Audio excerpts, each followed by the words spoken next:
Howdy, y'all. It's Curious Raven on Saturday. It's Creepypasta Day. I actually have two short creepypastas I'm going to read today. I hope y'all are having a great weekend.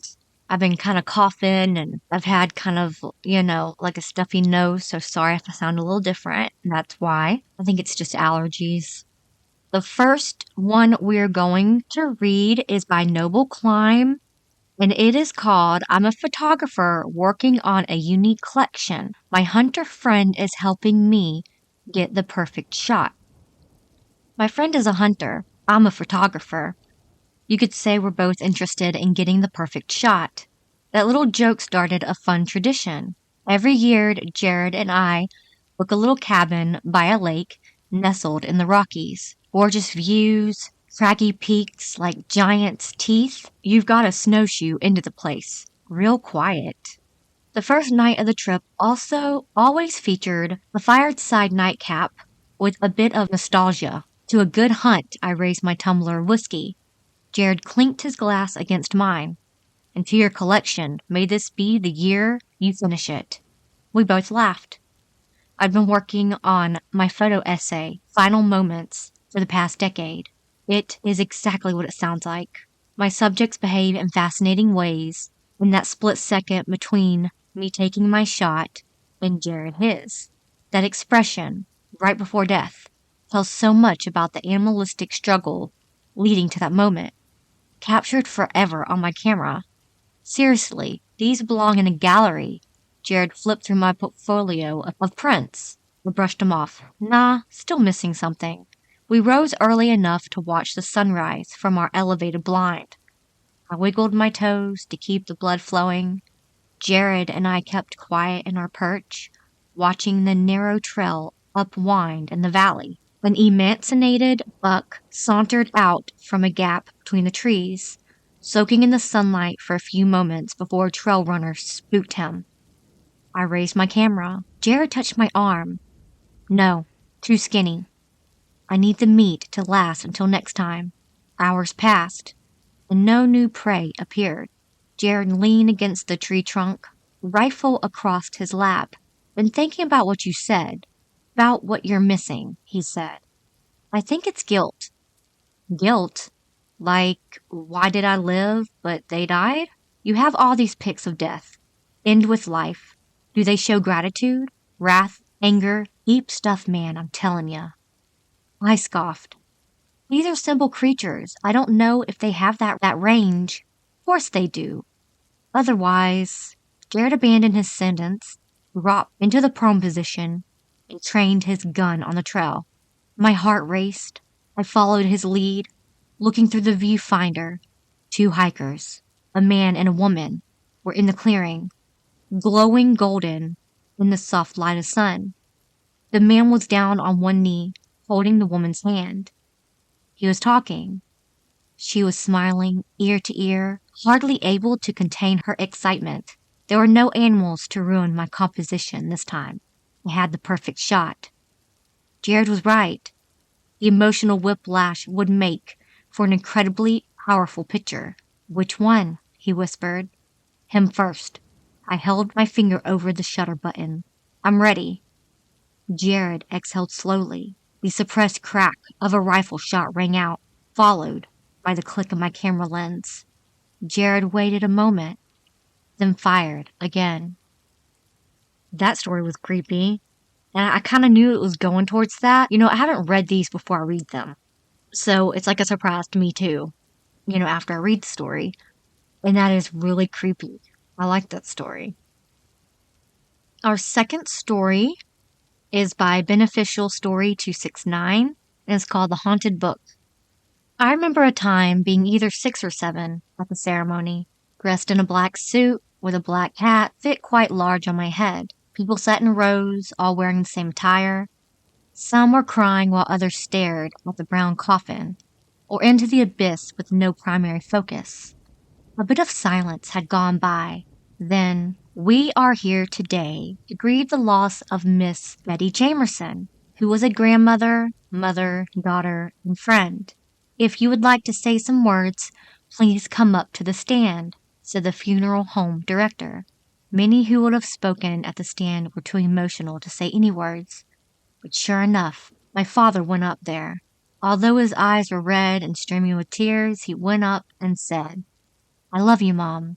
I love you, Mom. I love you."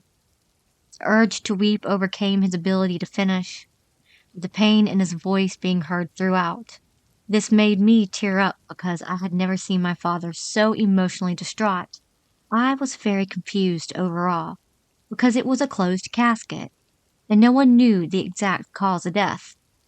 We had been informed earlier that morning that she was found in her rocking chair, rotting, looking as if she had been dead at least a couple of days, with all of her feet and hands snapped back in the opposite direction.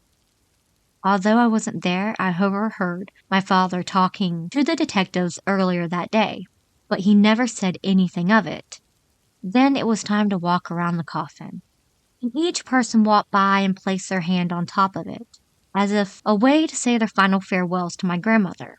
I was the last to say goodbye, which I had done swiftly to avoid being there alone. Thought of a dead person scared me. The drive home was silent, but I noticed that we weren't headed the usual route, but rather the route we usually take to go to our grandmother's house. It felt like a long drive, but when we arrived, my father said, "I have to pick up a couple of things. Stay in the car and do not move from your place." I sat and watched as he walked up the driveway of my grandmother's small red house.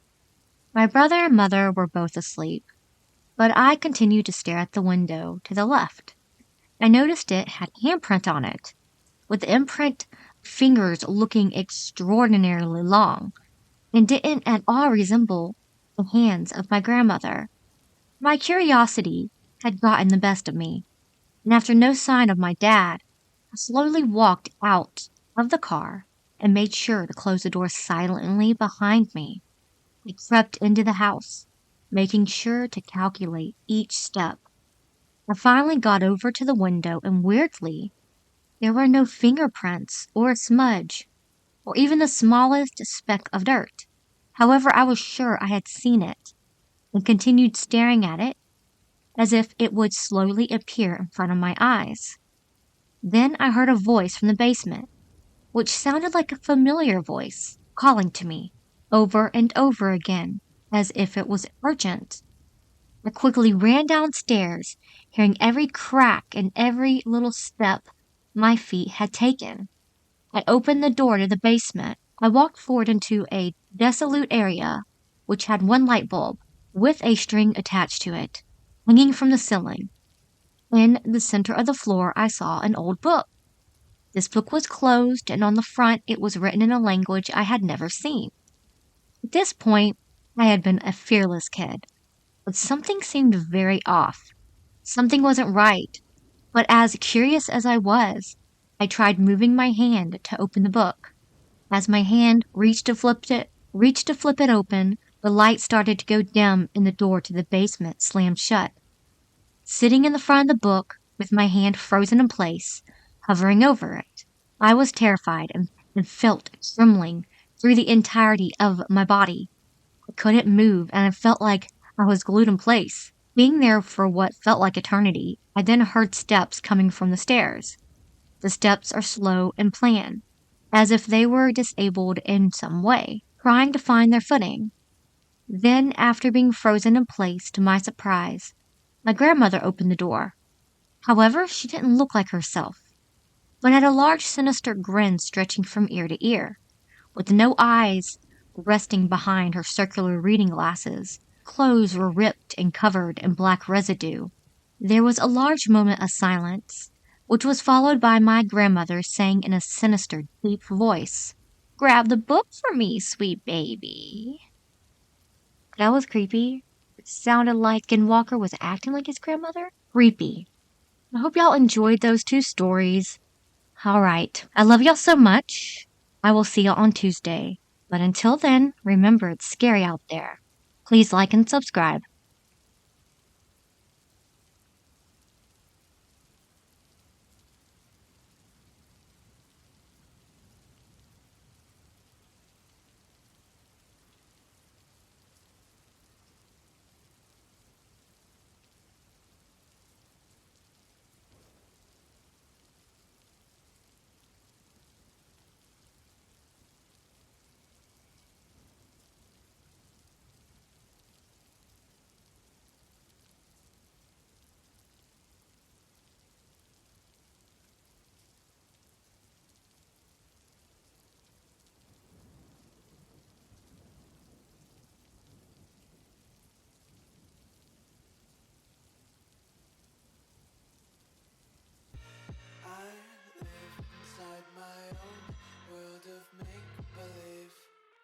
Kids screaming in the cradles, profanities. I see the world through ice covered in ink and bleach. Cross